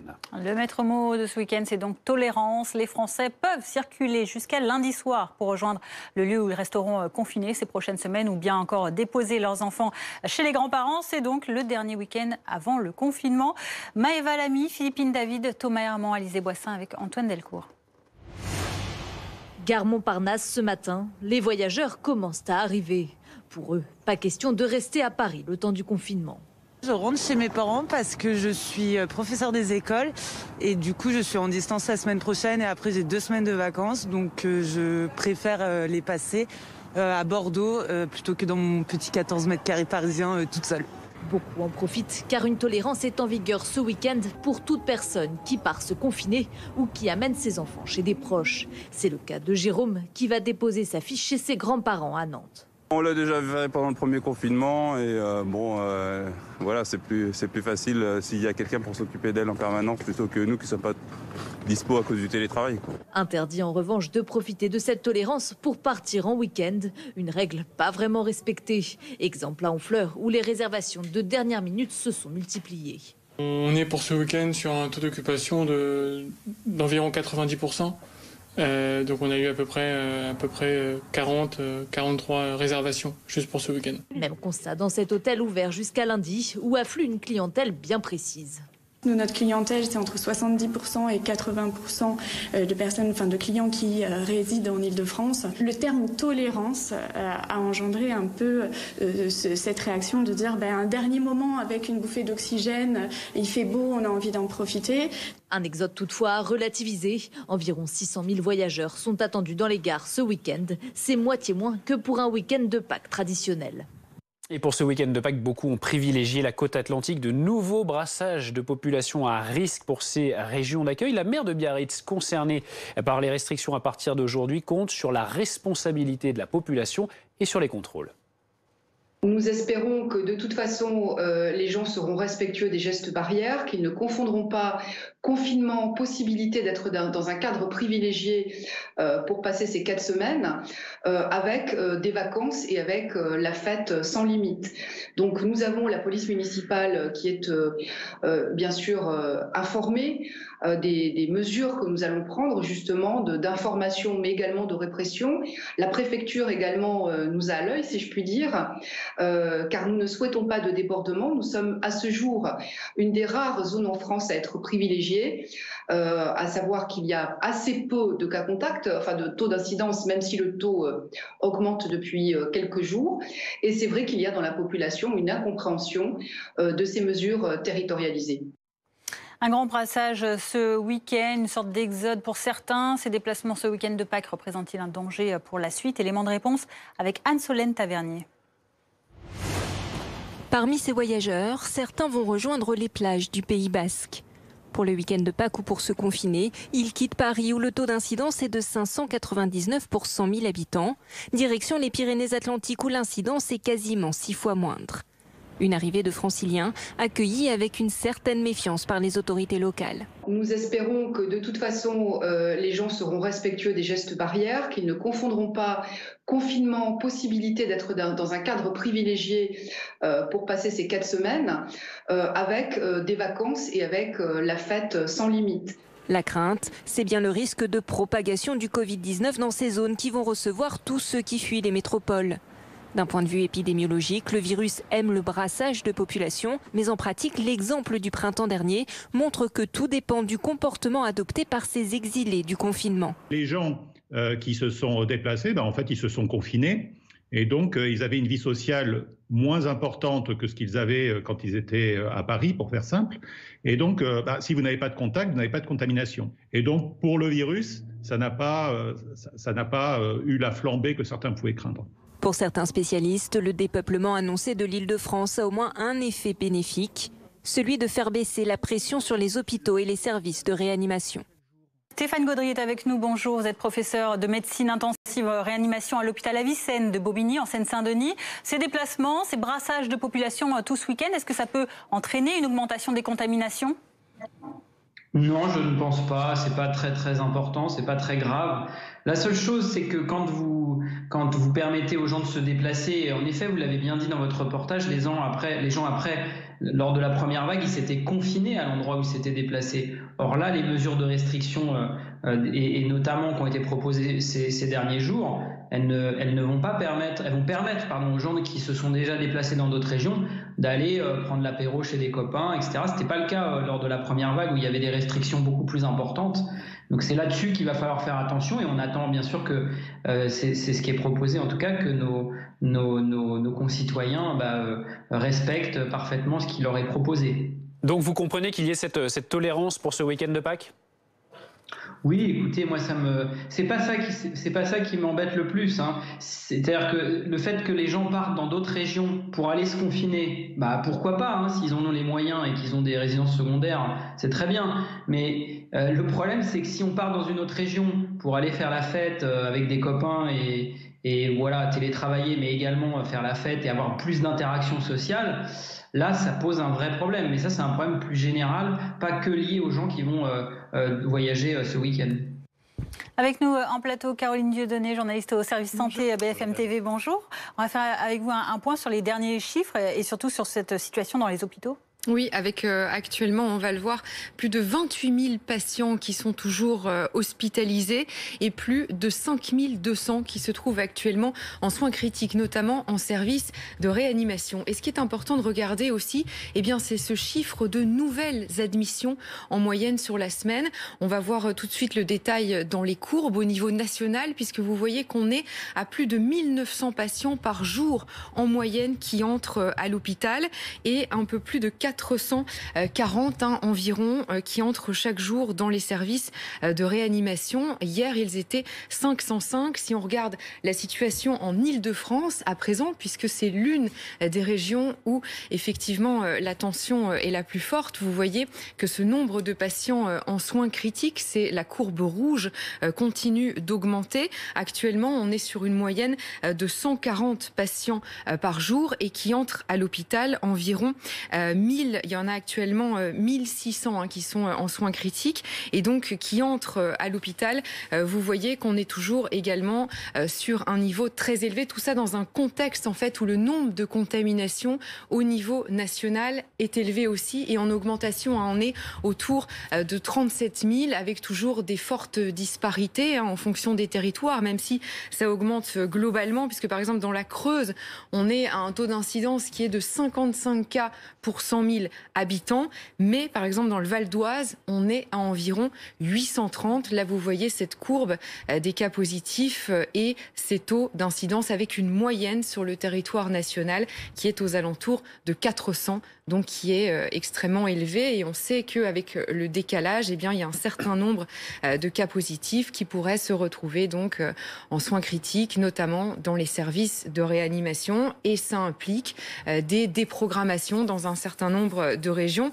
La dernière en date à avoir annoncé justement encore une augmentation, c'est la région Grand Est qui a une situation en soins critiques où on était resté après le pic de la deuxième vague sur un plateau extrêmement élevé qui est reparti à la hausse et donc elle explique que effectivement ça va nécessiter de nouvelles déprogrammations dans les établissements de santé. Merci beaucoup Caroline pour donc ce point sur la situation. Bonjour professeur Laurent Lantieri, merci d'être avec nous. Vous êtes chef du service de chirurgie reconstructrice à l'hôpital Georges Pompidou à Paris. Et aujourd'hui, vous voulez, je crois, pousser un gros coup de gueule sur la situation dans les hôpitaux.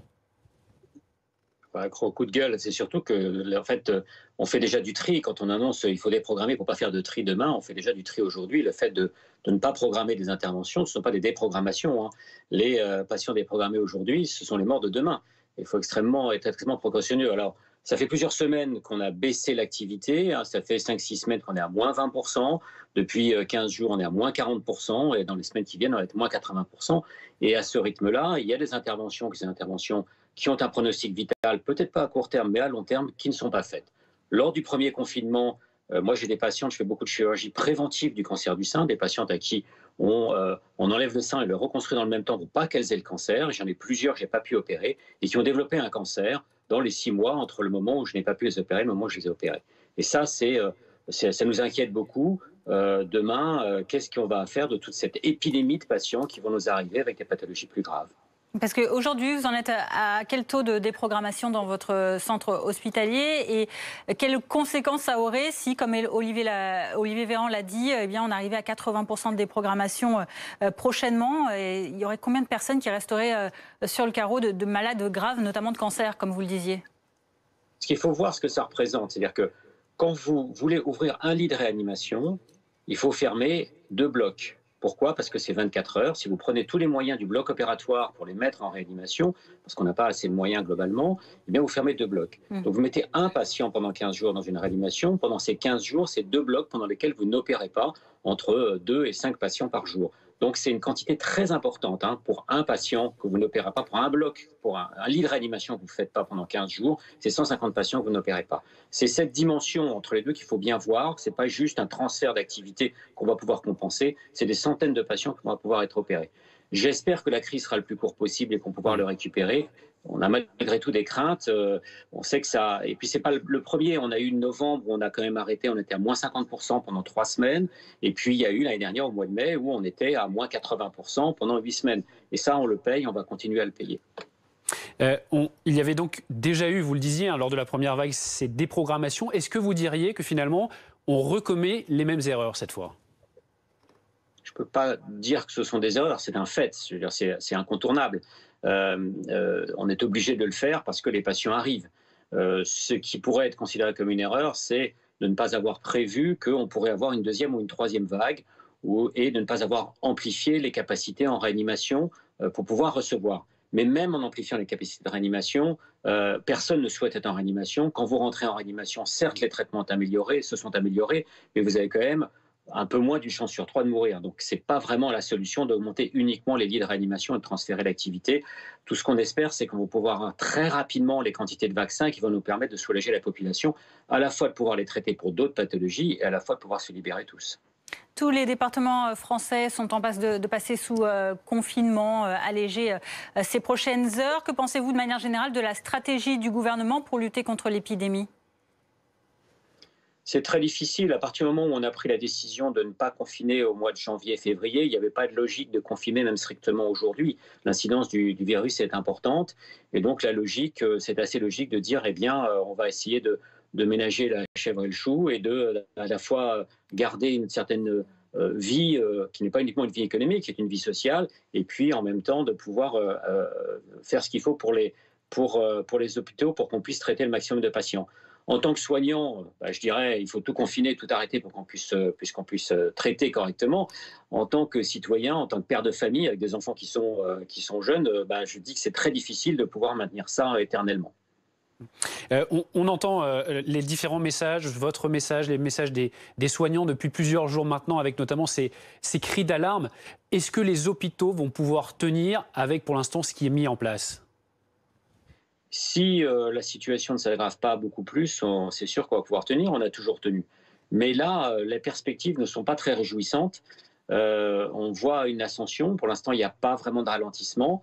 On sait que s'il y a un effet aujourd'hui, le ralentissement ne se verra pas tout de suite. C'est-à-dire que le nombre d'hospitalisations va augmenter pendant encore 15 jours et le nombre d'admissions en réanimation va encore augmenter pendant 1 mois. Donc les effets de ce qui se passe aujourd'hui n'auront un effet que dans 1 mois. Donc on va avoir une augmentation pendant encore 1 mois. Si ça augmente pendant encore 1 mois, au rythme auquel ça augmente, ça va être extrêmement compliqué pour le fin avril, début mai. Et si on voit un début de fléchissement d'ici 15 jours, la sortie de crise va être très longue. Je pense raisonnablement que ce que nous a annoncé en disant que la sortie de crise est au 15 mai, ça me semble très très optimiste. Mais il faut avoir de l'optimisme pour pouvoir continuer.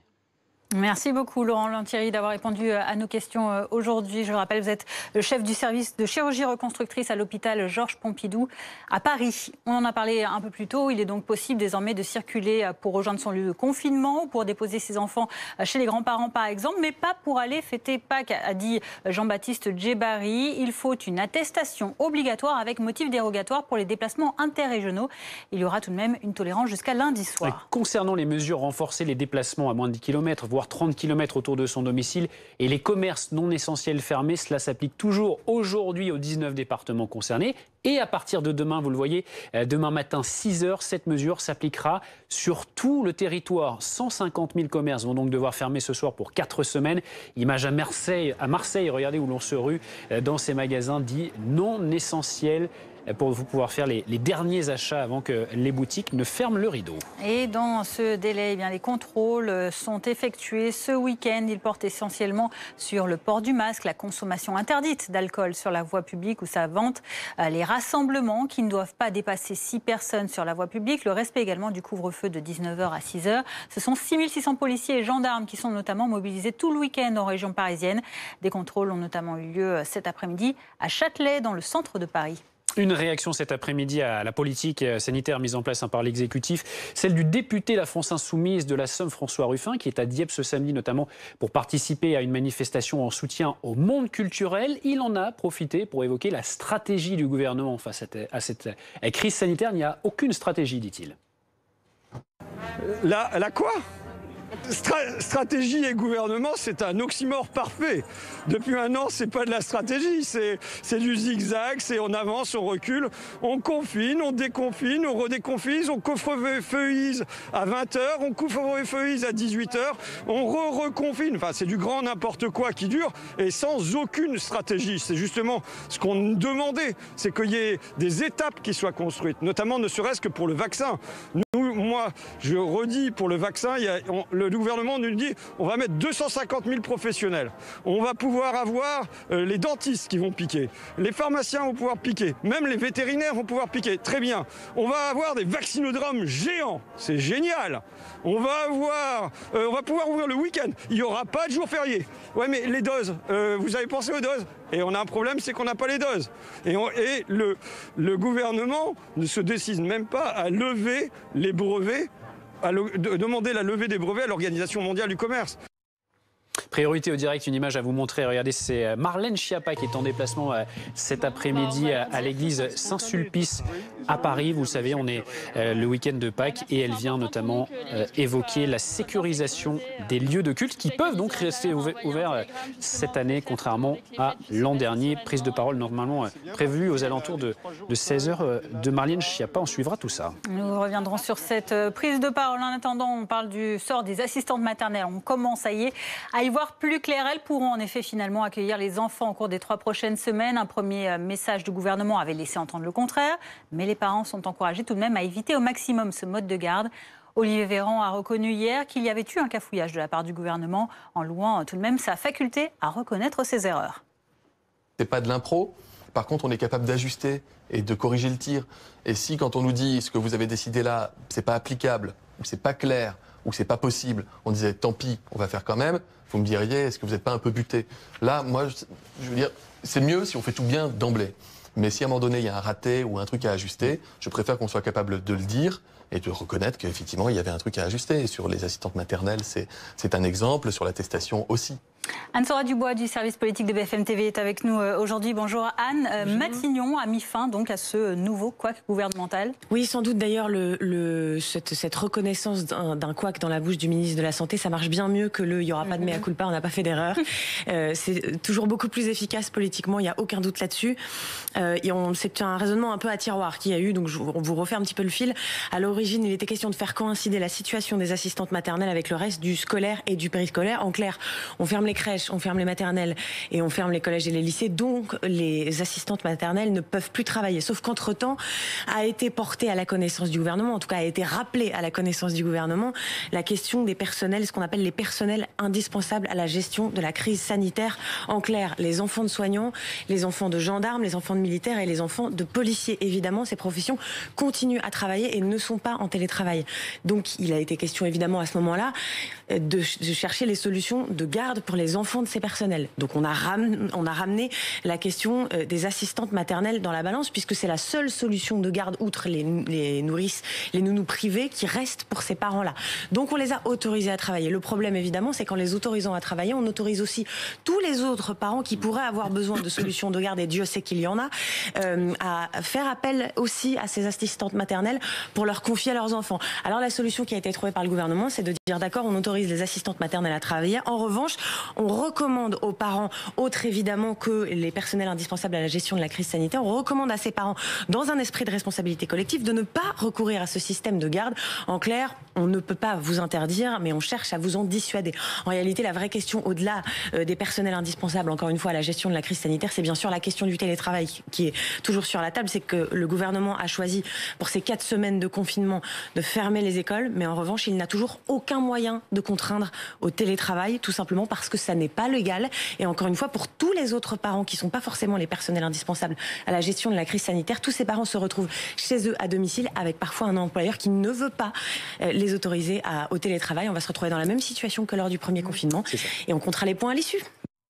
Dans le reste de l'actualité à présent, cette polémique après que la maire Europe Écologie Les Verts de Poitiers a coupé les subventions aux aéroclubs. L'aérien ne doit plus faire partie des rêves d'enfants. C'est ce qu'a avancé Léonore Monconduit lors du conseil municipal. Retour sur cette polémique avec Clément Gauvin. Pour les passionnés d'aviation, c'est une injustice. Dans un email reçu il y a quelques jours, les 2 aéroclubs de la ville de Poitiers ont été informés qu'ils ne seraient plus soutenus financièrement par la municipalité, et ce, dès l'année prochaine. Suite à votre demande de subvention à la ville de Poitiers pour cette année 2021, je tiens à vous alerter que la ville ne compte pas vous soutenir. La mairie ne veut plus financer les loisirs motorisés utilisant de l'énergie fossile. Mardi dernier, lors du conseil municipal, la maire écologiste de Poitiers, Léonore Monconduit, a justifié ce choix. C'est pour ce genre de décision qu'on a été élu aussi, c'est pour re-questionner toutes nos politiques. L'aérien, c'est triste, mais ne doit plus faire partie des rêves d'enfants aujourd'hui. Une décision inattendue et injuste, estiment les aéroclubs. Car selon Jean-Luc Charon, président de la Fédération française d'aéronautique, des efforts sont faits pour aller vers une aviation plus verte. Nous avons commencé dans nos aéroclubs, je dis bien commencé, la transition énergétique prend un peu de temps, nous avons commencé à mettre en œuvre des avions électriques, mais il faut aider à aller vers ce monde décarboné et non pas condamner ceux qui portent les efforts pour réaliser ce monde décarboné. Sur Twitter, certains internautes s'insurgent de cette décision et mettent en avant le travail des aéroclubs avec l'association Rêve de Gosse qui offre des baptêmes de l'air à des enfants atteints de handicap. Le ministre des Transports, Jean-Baptiste Djebari, a lui aussi réagi. Sur Twitter, il cite l'écrivain et pilote Saint-Exupéry et parle d'élucubration autoritaire et moribonde. Retrouvez votre programme avec assurepeople.com. Assurance auto pour jeunes, résiliés, sinistrés, malucés.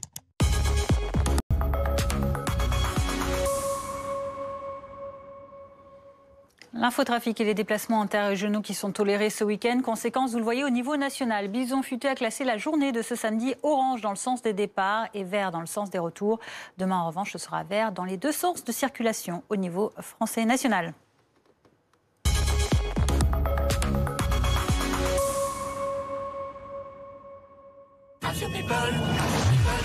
C'était votre programme avec assurepeople.com. Assurance auto pour jeunes, résiliés, sinistrés, malucés. À suivre sur BFM TV, le dernier week-end avant le confinement de 4 semaines avec cette tolérance pour les déplacements entre régions pour aller déposer ses enfants ou se confiner. Beaucoup de Français quittent les grandes villes pour se mettre au vert. Nous serons dans les Landes dans le prochain journal.